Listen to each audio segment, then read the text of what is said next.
Olá, pessoal. Boa tarde, quase noite. É muito legal estar aqui com vocês para a nossa segunda live do DCX Circle Talks.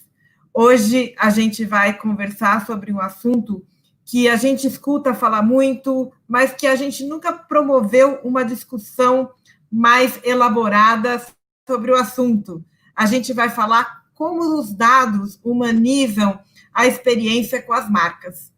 E para isso, eu quero, em primeiro lugar, agradecer a todos que estão aqui conosco e principalmente a Carolina Baracá, o Jorge Kemensky e a Renata Boquel. A Carol trabalha na Loft, tem umas histórias bem interessantes para estar contando para a gente. A Renata Boquel, ela trabalha na W Macan, também com bastante. Vamos ver como é que as agências trazem esses inputs para a gente. E o Jorge Kamensky, que trabalha com toda essa parte de dados, e aí é uma autoridade no assunto, né? Obrigado, gente, por estar aqui comigo e conosco, com todo o pessoal do DCX Circle. Obrigada, Ana. Obrigado. Né? Obrigada mesmo. E eu gostaria de começar fazendo uma pergunta para vocês, né? O que para vocês representam uma experiência humanizada? O que é uma experiência humanizada para vocês?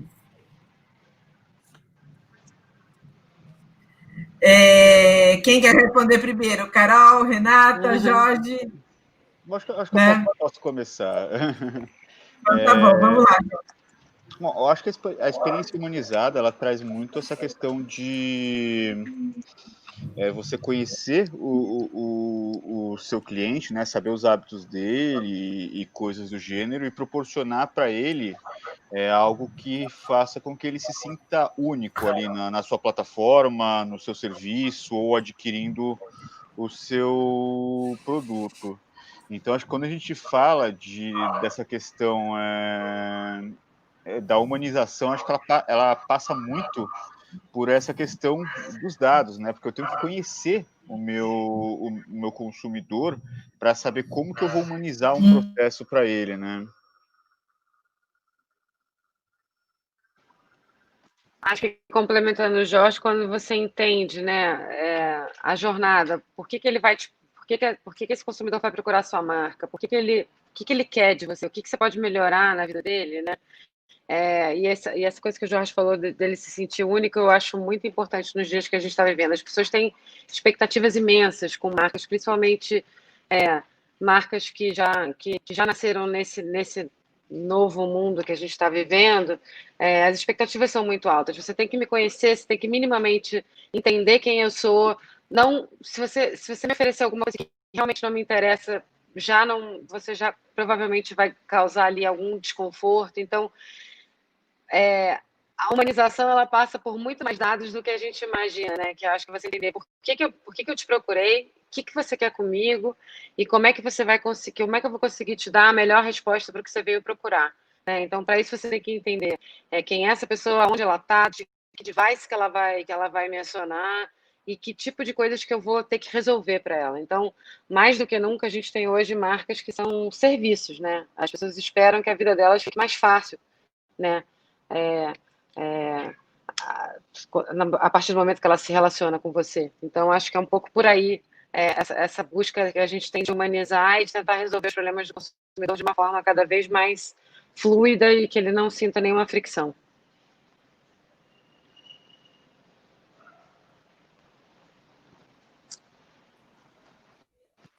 E aí, Ana, se eu puder adicionar mais um ponto a isso que a Renata e o Jorge já colocaram, a gente pensar o seguinte: as marcas podem refletir que, através dos dados, elas podem pensar que tipo de experiência o consumidor quer, ela quer que o consumidor tenha em todos os pontos de contato de uma marca, né? Porque eu acho que isso é uma das coisas mais importantes quando a gente pensa em humanizar a experiência e o uso de dados, que é garantir que todos os pontos de contato que o consumidor tem com aquela marca entender, o consumidor vai entender a marca com o mesmo critério de experiência, não importa se é uma peça de comunicação, se ele está navegando pelo site, se ele está comprando o produto, quanto mais fluida e consistente for essa personalização, melhor. E aí, quando a gente fala de execução, o segredo está na consistência. E a quantidade de dados que a gente tem hoje também nos permite ser muito mais consistentes na experiência. E uma coisa que eu gosto de pensar quando a gente fala de humanização, eu lembro muito quando o Twitter começou, a plataforma foi lançada, eles falavam assim, que os dados que estavam ali, todas as mensagens e tal, era o pulso do mundo. Eu gostava muito do jeito que eles se posicionaram, assim, no começo, como o pulso do mundo, que era qualquer informação que você quiser saber que está acontecendo agora, se você quiser saber o que estão falando sobre o amor, o que estão falando sobre Covid, o que estão falando sobre home office, não importa o tema, se você for no Twitter, você vai saber. E isso gera um insight que é o seguinte, os dados, eles refletem o comportamento humano. Quando a gente fala de dados para marketing, a gente está falando da leitura do comportamento humano, a gente está falando do reflexo do que uma sociedade, o que uma comunidade, o que um grupo de pessoas está sentindo num determinado momento. Então, acho que é muito rico para as marcas, para criar engajamento e ser relevante, como a Renata falou, da relevância, né? É você entender que os dados, eles refletem comportamentos humanos.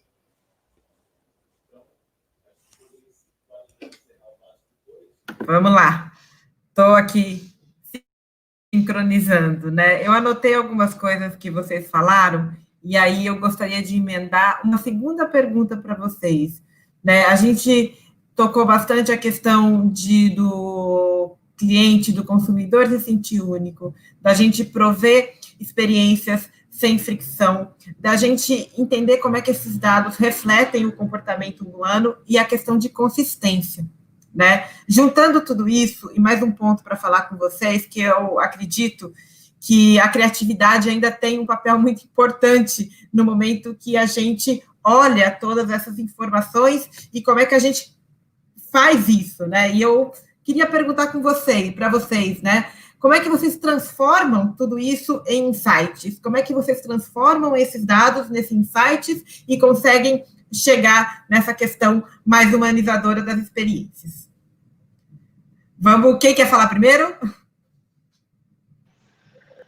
Olha, acho que, enfim, no meu dia a dia, eu acho que, inclusive, hoje, quando a gente pensa que a gente vai criar qualquer coisa, seja uma experiência, seja um site, seja um serviço de e-commerce, seja, enfim, até uma peça de televisão, né? Se é que a gente pode chamar assim ainda, mas eu acho que quando você olha para esse comportamento, entende que existe uma causa e consequência, as pessoas, quando você começa a fazer correlação com o que está acontecendo no mundo, eu gosto muito com o que a Carol falou, assim, eu sou super fã. Quando você entende o que está acontecendo no mundo e tem um reflexo no contexto cultural e aquilo gera uma emoção nas pessoas, ali você tem a combinação perfeita, a tempestade perfeita para você ter o toque de criatividade que você precisava. Então, o dado pelo dado, ele é frio. E eu arrisco a dizer que talvez ele seja uma commodity, né? Você ter pessoas que, a menos que você tenha ferramentas caríssimas, enfim, e tal, mas a informação sobre o seu consumidor, ela está basicamente para todo mundo. Então, eu acho que quando você adiciona o olhar do que está acontecendo com a sociedade, quais são as tensões da sociedade, quais são as emoções que essas pessoas estão sentindo, né? A gente teve uma pandemia que foi um efeito global. Eu acho que a gente viveu aí uma crise, que foram 4 crises em uma. A gente teve uma crise sanitária, uma crise econômica, uma crise política que gerou uma crise psíquica nas pessoas. Quando você olha a quantidade de dados que foram produzidos ao longo da pandemia, você também tem que entender o que você vai prover para solucionar esses problemas que a gente enfrenta hoje na sociedade. Então, eu acho que o papel hoje de você cuidar de uma marca de um jeito bacana e adicionar criatividade nos dados, é você também perceber que existe um mundo à volta e que essas pegadas são pistas, acho que como a Carol falou, e eles deixam, o consumidor deixa para você os desejos, cabe a gente usar a criatividade para realizá-los. Eu acho que é um pouco por aí.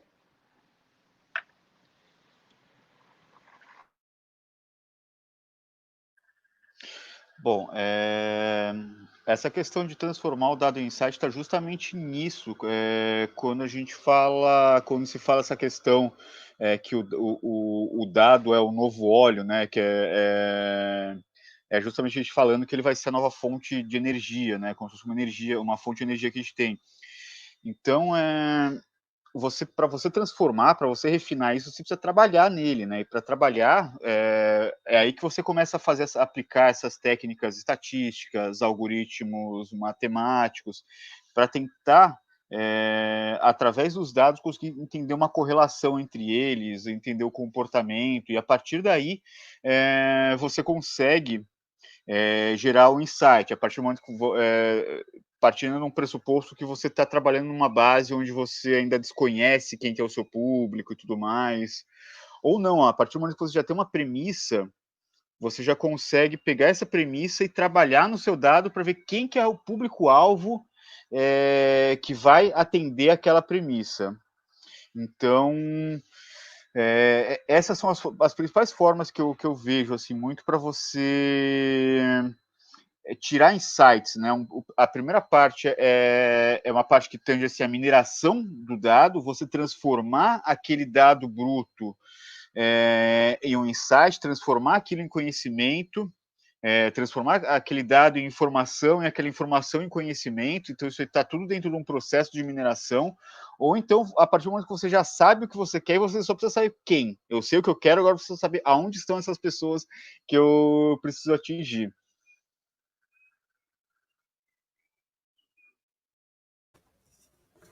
Eu estava aqui pensando, né? Tem um outro pilar que a gente pode colocar nessa equação, que é o da cultura do time que você constrói para poder transformar os dados em insight. E uma coisa que eu tenho refletido bastante é na qualidade das perguntas que a gente faz para o dado, né? Acho que quanto mais a gente conseguir olhar para o dado e refletir e criar hipóteses de como isso daqui pode melhorar a experiência do meu consumidor, como é que eu posso ser mais relevante, como é que eu posso entregar um conteúdo ainda mais personalizado, como é que eu posso fazer a compra e a experiência da aquisição do serviço de uma forma mais agradável e emocional, que vai gerar lealdade no futuro e tal, tem muito a ver com a qualidade das perguntas que a gente faz. E eu acredito que isso é um tema que a gente acaba falando pouco, né? Nessa discussão toda de cultura de dados e empresas serem data-driven e tal, tem que ser mesmo. Algumas empresas gostam mais de falar até data-informed do que data-driven, para poder fazer essa pontuação de temos que olhar para os dados, mas também temos que ter muito cuidado em como tirar conclusões dele, e aí onde eu coloco isso da cultura de fazer perguntas. Como é que a gente cria rotinas e times que olham para os dados e são capazes de criar hipóteses através de perguntas que geralmente no dia a dia, na pressa, a gente não faz. E é aí onde acho que a gente pode descobrir, onde as marcas podem descobrir caminhos e possibilidades que são mais únicos e não a mesma ideia que todo mundo está tendo. Eu acho que a Renata falou disso na primeira, né, que os dados eles estão disponíveis para todo mundo, então as marcas também têm que refletir como é que eu faço a minha experiência que é única, que é proprietária, que só essa marca poderia fazer. E aí, para mim, onde está o pilar de cultura que tem que ser criado dentro dos times. Eu vou aproveitar e fazer um gancho sobre esse assunto, né? Porque esse a questão de cultura, de time, é um pouco do desafio diário que eu tenho, né? E eu queria até, e eu acho que deve ser o desafio de muito mais gente que está nos ouvindo e de vocês também, né? Com isso, eu queria entender um pouco mais, vamos discutir um pouco mais sobre isso, né? Eu queria que vocês falassem um pouco de skills, das habilidades, de estruturas, como é que vocês estão fazendo isso na empresa que vocês trabalham, ou mesmo em outras situações que vocês já trabalharam, que vocês poderiam estar dividindo aqui conosco. Bom, acho que sobre esse assunto, uma coisa que eu gosto bastante, assim, eu vi que até eu mesmo, assim, comecei a me desenvolver profissionalmente, tive um desenvolvimento maior quando eu comecei a trabalhar com equipes multidisciplinares. Então, assim, quando eu estava no iFood, uma das estratégias que nós fizemos lá para a equipe de data, para nos transformarmos numa equipe data-driven, foi a gente descentralizar a equipe de analytics, deixando pontos focais, analistas de dados e cientistas de dados para as principais áreas da empresa. Então, assim, nós tínhamos uma equipe de marketing, tinha uma equipe de dados que suportava o marketing, uma equipe de dados só para marketing ali. Logística, mesma coisa. Comercial, mesma coisa. Customer experience, mesma coisa. Então, a partir do momento que a gente descentralizou essa área de data analytics, que a gente começou que a gente tinha nossos heads e tudo mais, e a gente começou a colocar ela atendendo diretamente as áreas de negócio, ouvindo ali no dia a dia as necessidades que eles tinham, a partir daí a gente começou a virar uma empresa data-driven, porque a partir daí a gente também começou a fazer um trabalho de capacitação de analistas de negócio em habilidades para dados, como aprender a programar em SQL, Python, princípios de data visualization. Então, chegava num ponto que determinadas demandas que eles tinham, que essas equipes de negócio tinham, eles mesmos respondiam porque a gente fez esse trabalho de capacitação deles.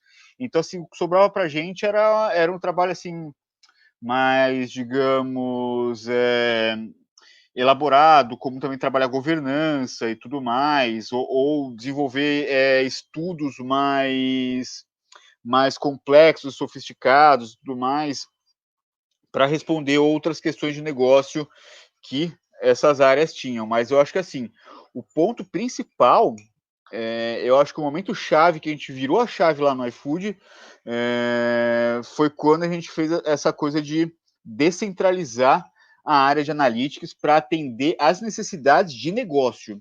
Então, não adianta você falar, quero fazer um dashboard que vai mostrar a venda. Será que é isso que ele precisa?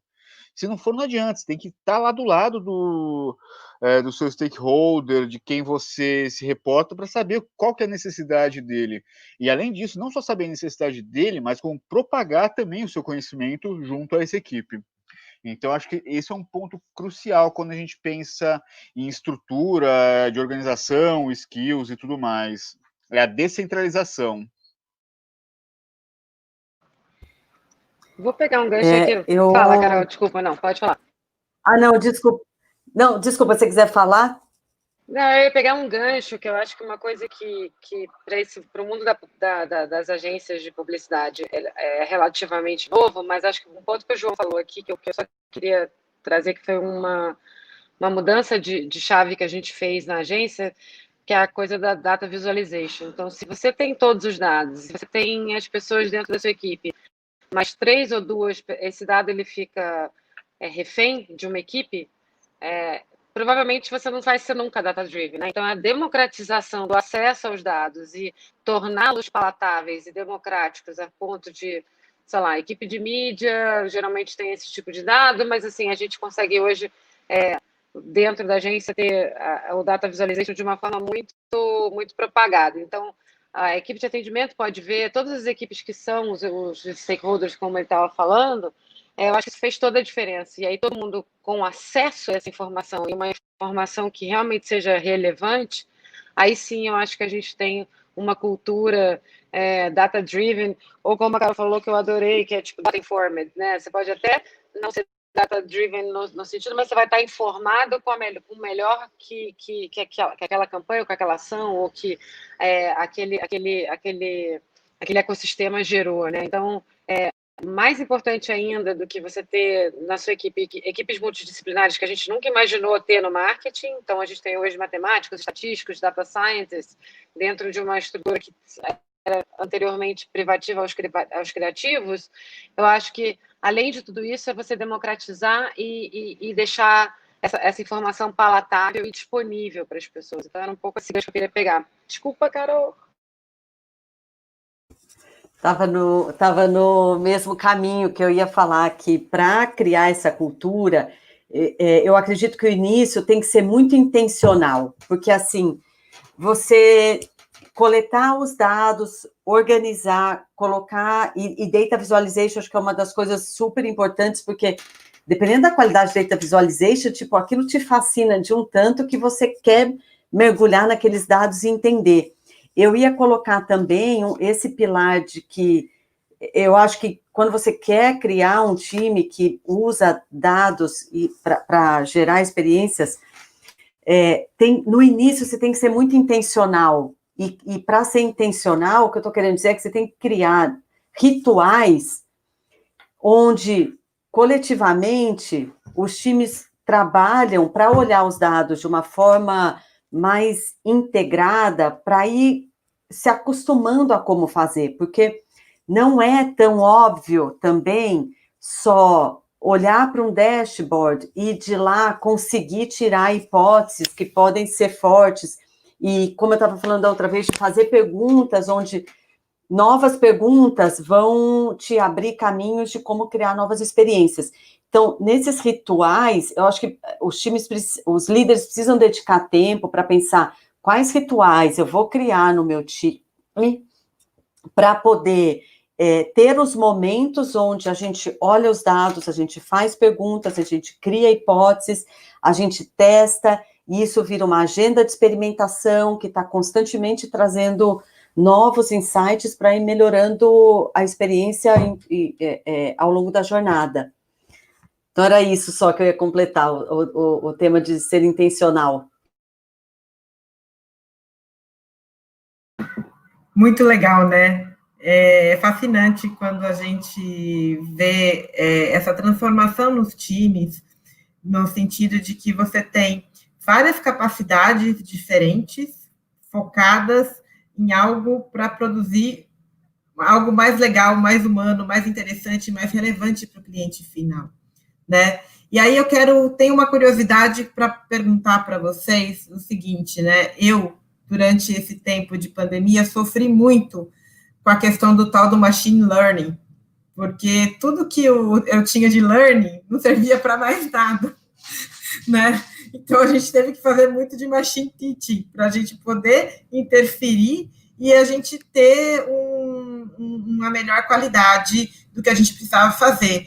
E essa interferência foi crucial, né, para a gente conseguir fazer com que a gente atendesse os clientes, né, e ter uma experiência mais relevante. Eu queria entender como é que se vocês têm alguma coisa para dividir com a gente, de como é que foi esse processo para vocês, como é que é essa questão aí do machine teaching em tempos de muito incertos aí que a gente passou.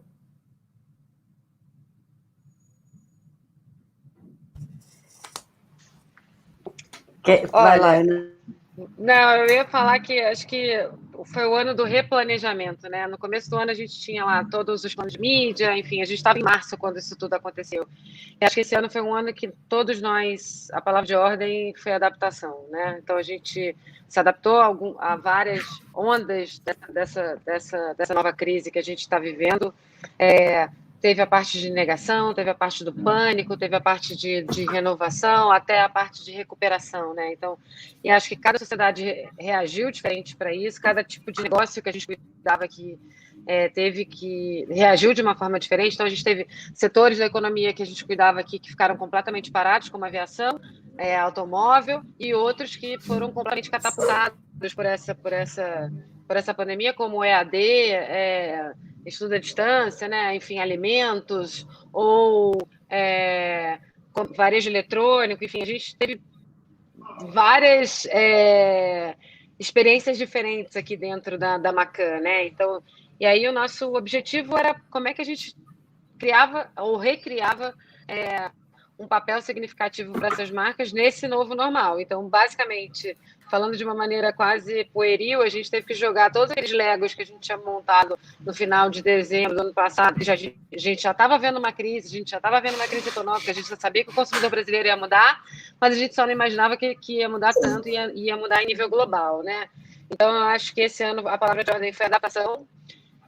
A gente também aprendeu que não adiantava a gente se apegar a uma estratégia e focar nela, porque as coisas mudavam muito rápido. A gente colocou a marca inteira, que são 483 funcionários, em home office, né, numa quinta-feira, e a gente nunca mais voltou, estamos começando a voltar agora aos poucos, então acho que a adaptação foi a grande palavra, não foi nem planejamento, acho que era literalmente um dia depois do outro. Acho que foi um pouco por aí. Eu concordo, e na época eu estava numa outra empresa chamada LingoKids, que é uma startup é um aplicativo educativo para criança, e o que aconteceu foi, a gente teve que também mudar do dia para a noite todo o plano, toda a comunicação que estava no ar, e principalmente, e a outra coisa que foi muito importante foi o seguinte: a demanda por esse tipo de aplicativo cresceu muito. Então, a gente ali, a LingoKids, tinha um papel muito claro de como ser muito relevante no dia a dia dos pais que estavam enfrentando a situação de ter filhos em casa, sem ainda essa adaptação da educação à distância. E aí era também foi uma oportunidade muito grande para o negócio, tipo, o volume de downloads aumentou muito, mas muito, assim, foi excepcional, e muito porque a gente foi adaptando o que a gente já tinha feito.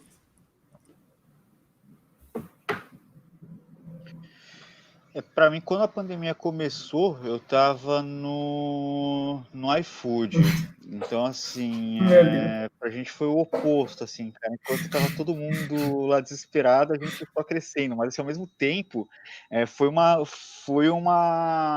prova de fogo ali, porque, tipo, a gente teve que rever muitas questões do escalonamento do serviço, as análises que a gente tinha que fazer, as coisas tinham que ser sempre estavam cada vez mais, a gente tinha que agir muito rápido, porque a gente não é aquela coisa que a gente estava falando, né? É a incerteza, a gente não tinha meio que certeza de nada. Então, assim, a gente fazia planejamentos menores e tudo mais.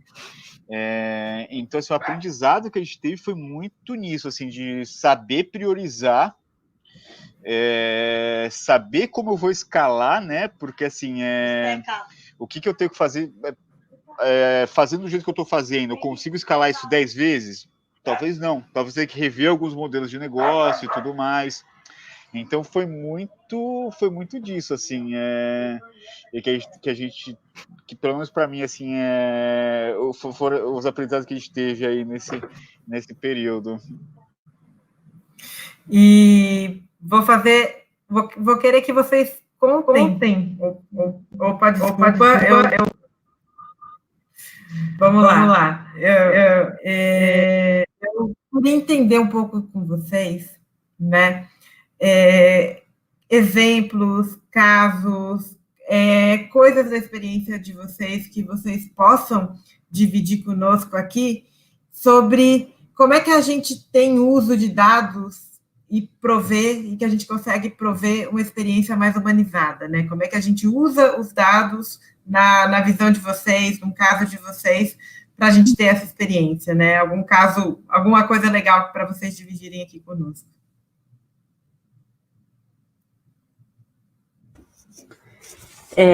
Eu posso dividir 2 casos aqui, mais ou menos recentes. Quando eu estava no Guia Bolso, o Guia Bolso tinha um papel muito grande de mostrar para as pessoas como elas poderiam gastar, guardar e ganhar dinheiro de uma forma mais eficiente. E tinha uma questão que a gente, olhando todos os dados sobre como as pessoas se relacionavam com o dinheiro, tinha ali, o que a gente identificou no volume total, né? Na massa de dados, o que a gente identificou? Que, às vezes, as pessoas estavam pagando taxas de banco que não precisavam, porque todo mundo tem ali uma taxa de uma cesta, né, de serviços e produtos do banco, só que nem todo mundo faz uso dessas transações, e que, se as pessoas tivessem, ao invés de pagar aquela cesta de serviços, se elas tivessem a cesta básica, que não paga nada, ficaria mais barato. Então, o que a gente fez dentro do aplicativo, na área privativa de cada usuário, ele recebia uma informação de, olha, você poderia estar pagando menos taxa no banco. Então, isso, para mim, é um jeito de olhar na massa de dados o que é uma tendência que poderia ser um benefício para todo mundo e fazer de forma super personalizada quem poderia estar pagando, guardando mais dinheiro se não tivesse pagando taxas para o banco. Então, isso e foi um sucesso, assim, foi incrível que as pessoas gostaram dessa iniciativa. E um outro caso aqui que foi muito bacana ter feito também, foi na época que eu estava no Spotify, que ali a música mostrava muito para a gente, o consumo de música, o que as pessoas escutam, dizia muito sobre o sentimento, né, que as pessoas estão escutando, tem um significado. E a gente identificou que no Brasil, o consumo de música de rap, hip hop, era muito grande, né? E então a gente fez uma iniciativa junto com a família Sabotage, do artista Sabotage, que foi assassinado agora mais de 13 anos atrás. A gente criou uma música usando inteligência artificial, como se tivesse sido o Sabotage escrevendo aquela música. Então, o que a gente fez? E foi, assim, super bacana, porque era tudo do Brasil. Então, era música brasileira, artista brasileiro, a empresa de inteligência artificial que a gente usou era brasileira, então a gente colocou todo o acervo que a gente tinha, manuscritos do artista, todas as músicas e tal, na máquina, a máquina foi aprendendo e foi traduzindo tudo aquilo em uma nova letra. E, do outro lado, a gente fez uma combinação muito bacana do que a máquina estava dizendo, que seriam letras ou textos que o Sabotage escreveria, com a família Sabotage, os artistas que foram companheiros dele durante toda a carreira, olhando aquilo e falando, olha, isso aqui o Sabotage realmente teria falado, isso aqui. E a música final, então, foi construída nessa combinação entre o que a máquina entendeu que o Sabotage faria, junto com a interpretação dos artistas e da família. Então, ali também foi um jeito muito bacana de usar, entender, primeiro, o que o brasileiro gostava de consumir como música, e rap, hip hop era super alto, entender, usar, então, a máquina e os dados junto com a interação humana para poder criar um conteúdo novo para quem é fã daquele artista, e um jeito de, assim, eternizar a obra do artista. Então, acho que esses dois cases são legais de dividir aqui com vocês.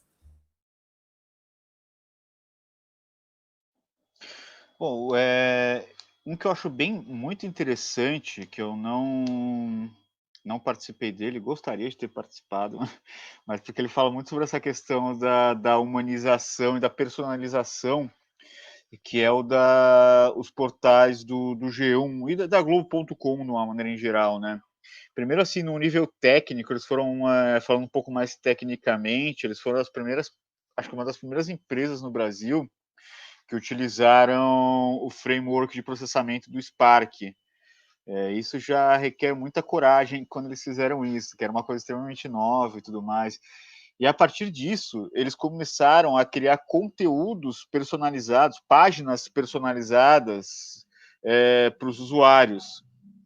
Então, baseado no que você tinha ali, no que você tinha visto no passado ali, eles iam lá e criavam recomendações para você assim que você entrava. Eu particularmente acho muito legal isso, que é um conceito que acho que cada vez vai ficar mais forte, que é um conceito que é One App per User, né? Então, cada usuário vai ter o seu próprio aplicativo, que ele vai se moldar ali de acordo com a sua necessidade, com o seu perfil de consumo daquele aplicativo, né? Então, isso eu acho muito bacana. E eu acho que, sinceramente, isso vai ser cada vez mais o futuro. Um outro case bacana que esse eu trabalhei, né? Já tem um ano, um bom tempinho já, na verdade, que era naquela época em que as APIs do Instagram, do Facebook eram abertas para pegar os dados. Acho que se eu fizesse o que eu fiz hoje, talvez eu fosse preso talvez não, acho que muito provavelmente eu ia ser preso, em que a gente começou uma marca de cosmético e pediu para que a gente fizesse um estudo para entender quem eram os fãs qual que era o perfil de comportamento desses fãs no Instagram e no Twitter. E depois disso, uma vez que a gente entendesse quem eram eles, entender a vida deles além dessa marca, além dessa marca de cosméticos, e para que a gente tentasse traçar um perfil para que gerasse insights para as campanhas do mundo digital deles. Então, assim, a gente começou a perceber que, por exemplo, tinham muitas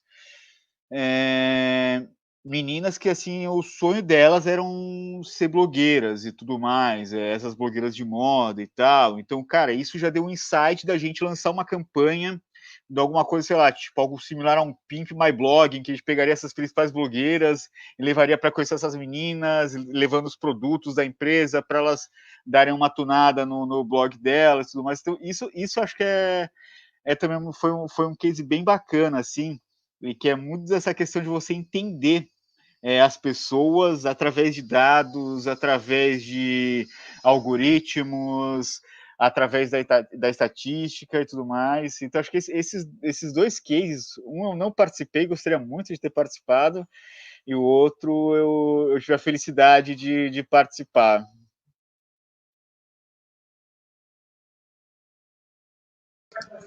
Pronto. Eu acho que tem um case que a gente montou lá, enfim, eu estava, antes da Maca, fui para a Isobari e a gente entendeu que as pessoas as concessionárias já lá em 2014, elas já não realmente já eram, teoricamente, um conceito velho, mas ninguém sabia direito como é que poderia substituí-las, né? Então, porque as pessoas, para comprar um carro, elas necessariamente precisavam sair de casa, bater perna, e não necessariamente todo mundo tem tempo para fazer isso, né?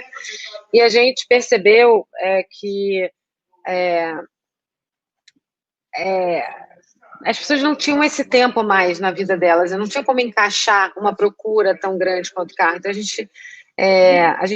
gente viu que as pessoas buscavam carro no fim de semana, se chovesse, elas não iam, e basicamente elas pegavam um raio muito pequeno ali perto da casa delas, elas não percorriam tanto.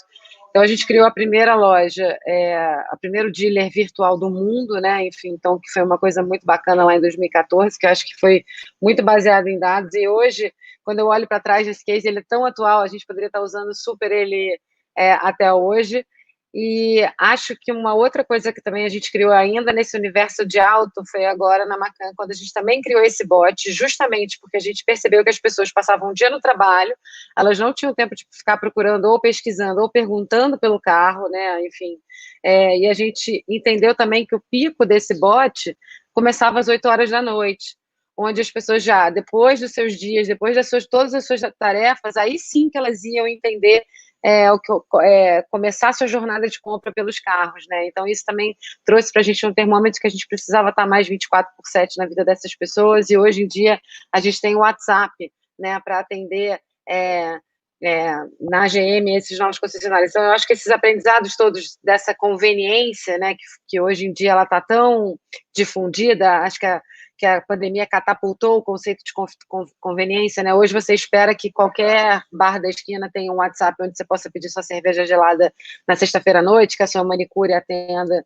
você no horário. Não estou nem falando de rocket science, de grandes estruturas, eu estou falando mais dessa possibilidade de você resolver na hora que a sua vida permite que você resolva aquele problema, seja você ter uma massagem em casa, seja você ter tirar dúvidas sobre o carro que você quer comprar, né? Então, eu acho que essas grandes descobertas aí que a gente fez em relação ao comportamento do consumidor e como ele interage, que horas ele interage e como ele interage com a gente, acho que são muito ricas para a gente criar novos serviços.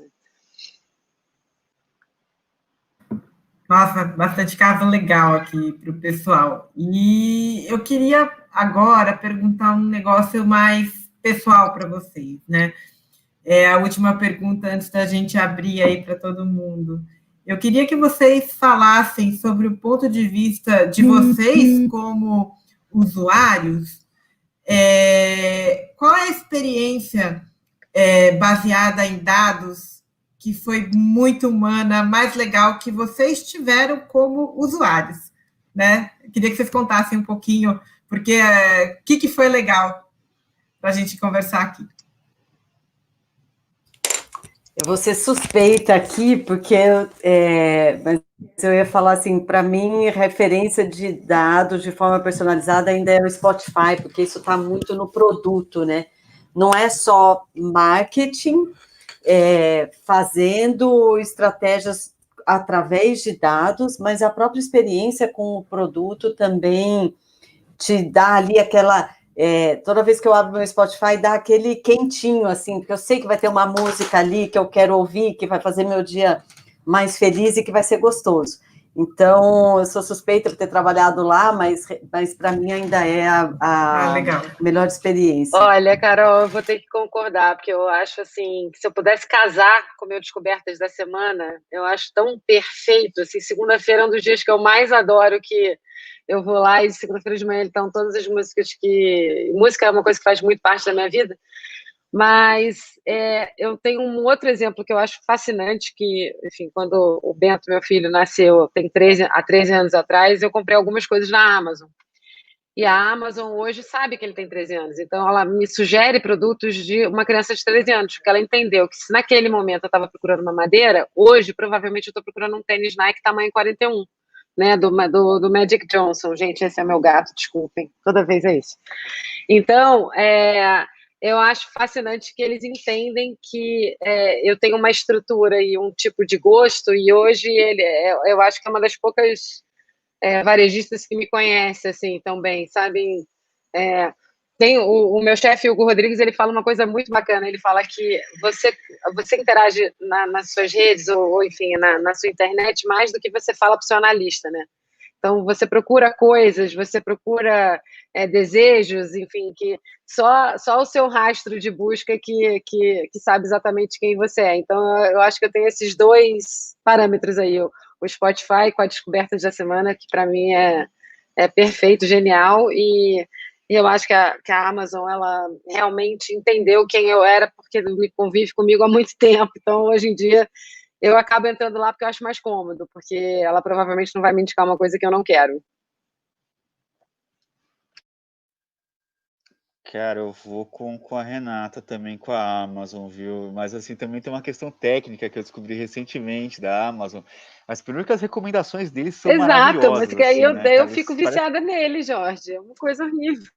Cara, e uma coisa que eu descobri recentemente que eles fazem, obviamente, para ter recomendação, você tem que ter um sistema de recomendação lá, de machine learning rodando por trás e tal. E assim, o sistema de recomendação não necessariamente é só machine learning. Às vezes você colocar lá um top 10, cara, eu tô te recomendando alguma coisa.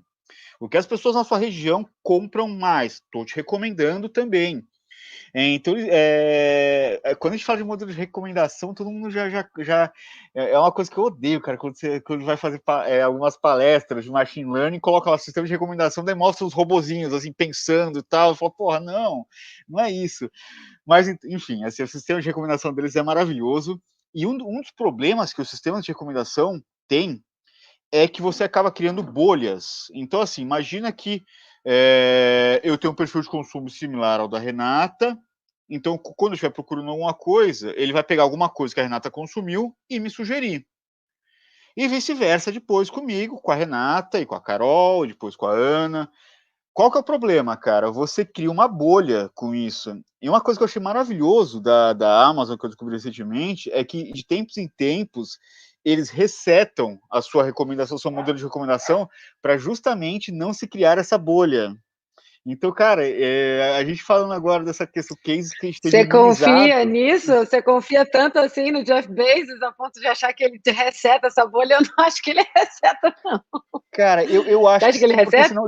Eu acho que sim, porque chega uma hora que você começa, de novo, você começa a criar bolhas. Tipo, o Jorge só vai comprar livros e tênis. Tipo, eu não ofereci nada mais pro Jorge. Como que eu vou saber se ele gosta de sandália se eu não ofereci sandália pro Jorge? Entendeu? Então, quando ele reseta, não é que ele reseta as suas preferências, não é que ele resetou o modelo, não. Ele só resetou as suas preferências para começar a te ofertar coisas e ver, testar, e falar, cara, ok, chegamos a um novo perfil, agora vamos ver quem mais é parecido com o Jorge. Então, porque para mim eu uso a eu acho Amazon hoje muito como um legal curador, isso. quase, né? Ele deixou de ser um varejista para ser um curador para mim. Eu fico assustada às vezes, porque é um pouco assustador, né? Ônus e bônus de você dar toda a sua vida, seu cartão de crédito, a idade do seu filho, praticamente tudo, né? Não é à toa que ele tá lá, é um dos homens mais ricos do mundo. Só um ponto, não tem a ver com essa questão, mas que eu estava tentando lembrar, e eu lembrei agora, quando eu falando sobre o Twitter, voltando lá no comecinho, que eu li um livro que eu recomendo também, que chama Dataclisma, que é do CEO do OkCupid. O OkCupid é o pai é o avô do Tinder, para quem não, não conhece. E aí ele citava também o Twitter, ele falava que hoje, o que o Twitter vai ser daqui a 500 anos é o que os documentos históricos que a gente encontra são para a gente hoje, quando a gente encontra alguma coisa, algum documento histórico de 500 anos atrás e tudo mais. E ele até cita uma coisa de uma carta mó famosa da Guerra Civil Americana, que é uma carta que foi famosíssima. E ele fala, cara, a gente só achou uma dessas cartas. Agora com o Twitter, tipo, é como se a gente pudesse achar milhões dessas cartas. É muito bom, né? E, nossa, dá para a gente conversar aqui um tempão dessas experiências, dessas coisas legais, né? E eu queria fazer a última pergunta para vocês, que veio aqui da nossa audiência, né? Vamos lá, pessoal. Estava aqui nos bastidores, né? Caiu a Aninha, então vou continuar aí. A pergunta que a Aninha ia fazer, qual é o sentimento hoje para vocês sobre essa questão do uso de dados, né? Então, se vocês pudessem traduzir isso numa palavra ou no sentimento em relação a tudo isso que a gente está discutindo, o uso de dados de hoje para o futuro, como é que vocês traduziriam, né? O que vocês falariam aqui para o pessoal na live? A gente pode falar, não sei, quer começar pelo Jorge? Jorge, por favor. Cara, sobre o uso de dados, usem com moderação, mas usem bastante. Eu acho que tá muito nessa questão do bom senso, igual eu falei quando eu citei lá do case, assim, que se eu fizesse o que eu fiz naquele case, assim, hoje eu estaria preso, era no sentido de que quando os dados eram abertos, você podia puxar lá, se você autorizasse, cara, qualquer um que pegasse sua API e tal. E, cara, na época fazia sentido. Hoje, assim, eu vejo e falo, cara, foi um case muito bacana, foi. Mas eu não sei se aquelas pessoas realmente consentiram quando elas deram ok lá para compartilhar o perfil delas lá com pessoas que utilizassem APIs. Então, assim, uma coisa que eu prezo muito, assim, é o bom senso, você sempre está pautado pela questão da proteção dos dados e tudo mais. Tanto que, assim, hoje, para vocês terem uma ideia, todos os dados que eu acesso, eu não sei quem são as pessoas. Eu tenho um identificador lá do cliente em que eu falo, cara, olha, essa pessoa, esse grupo de pessoas, eu nem vejo um indivíduo, eu vejo eu vejo geralmente um comportamento de um grupo de pessoas e tomo uma decisão. E aí depois você vai tomar alguma decisão, fazer, sei lá, um mailing list, cara, aí vai passar para uma outra equipe que vai descriptografar, que aí vai criar a campanha de marketing para impactar essa pessoa. Então, assim, o que eu falo usem, mas com moderação. Legal, ótimo. Vamos lá. E você, Renata? Eu acho que os dados hoje, eles são inevitáveis e eles são meu bem e meu mal. Um pouco meio que o Jorge está falando aí. Eles podem ser usados de um jeito muito, muito, muito bom, muito bacana. Eu acho que a gente aqui usa dados para comunicação, mas a gente sabe que tem um outro lado, né? Tem um plano maior aí de uso de dados de saúde, de informação, de logística, que pode ser absolutamente assustador esse futuro. Então, assim, eu espero que a gente consiga regulamentar isso de um jeito bacana, que a gente realmente consiga proteger as pessoas daqui para frente. A gente viu aí que futuro de grandes países estão na mão de dados, a gente sabe que não é só para comunicação que eles estão sendo usados. Então, por isso que ele é meu bem, meu mal. Ao mesmo tempo que eu fico muito feliz de abrir o meu Spotify e ter uma playlist muito perfeita, feita para mim, eu sei que tem um outro lado dessa moeda que ele pode ser muito perigoso e pode não ter tanta boa intenção assim quanto te deixar feliz na segunda-feira de manhã. Então, para mim, eu ainda estou tateando entre o meu bem e o meu mal. Obviamente, todos nós aqui adoramos a conveniência dos dados estarem trabalhando para essa personalização, mas a gente precisa ficar atento e forte aí, porque é um futuro não sabemos. Assustador, para não dizer outro. Eu estou tentando achar uma palavra, mas ele é assustador. Ele é.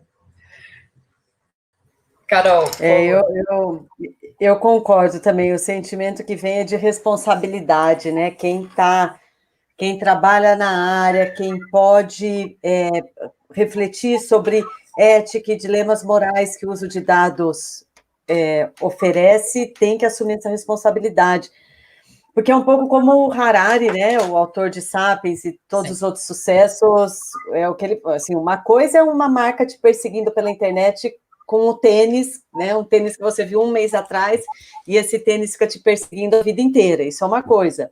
Outra coisa é o governo saber os seus dados físicos, biológicos ali, o que está acontecendo no seu corpo, quando você vê o discurso de um político e ele está vendo ali pelos seus sinais corporais que você não está gostando muito do que ele está falando. Então, isso é diferente de uma marca te perseguindo pela internet. Então, eu acho que é esse caminho mesmo que o Jorge e a Renata trouxeram. A responsabilidade que quem trabalha na área tem. Não, exatamente. E pode ser exatamente isso, o bem e o mal, né? Extremamente assustador. Agora, falando do meu lado de consumidora para fechar, para quem me conhece, eu sou alucinada pela Alexa, né? Então, a Alexa, eu moro sozinha, então ela é minha melhor amiga. E às vezes eu acho assustador, porque de verdade, a Renata também, de verdade eu falo, meu Deus do céu, ela me conhece tão bem. E às vezes eu ganhei fala, uma Alexa de Dia das Mães, porque meu filho falou que eu precisava de alguém para mandar em casa. A única pessoa que me obedece na casa é a Alexa. Pois é, e é assustador, porque ela sabe absolutamente tudo sobre você. Então, aí você fala, me conta uma piada, vem exatamente algo que ela sabe, que no meu caso eu gosto de ópera, enfim. Então, você fala, nossa, então tá tudo bem, né, Elisa? Todo mundo sabe absolutamente tudo sobre a minha vida, né, as nossas vidas. Mas, pessoal, eu acho que a gente está chegando no final da nossa live, né? Então, 1 horinha aí, conforme combinado. Então, queria, em nome do DCX Circle, agradecer a presença de todos vocês. Muito obrigada. A Aninha caiu, mas agora ela está nos bastidores aí, junto com o Christian. Obrigada, Júlio. Obrigada, Renata. Super obrigada, Carol e Jorge. Queria agradecer em nome de todos nós. Obrigada, viu? Obrigada pelo convite, gente. Obrigada, gente. Um beijo. Tchau, tchau. Obrigado, pessoal. Tchau, tchau. Obrigadão.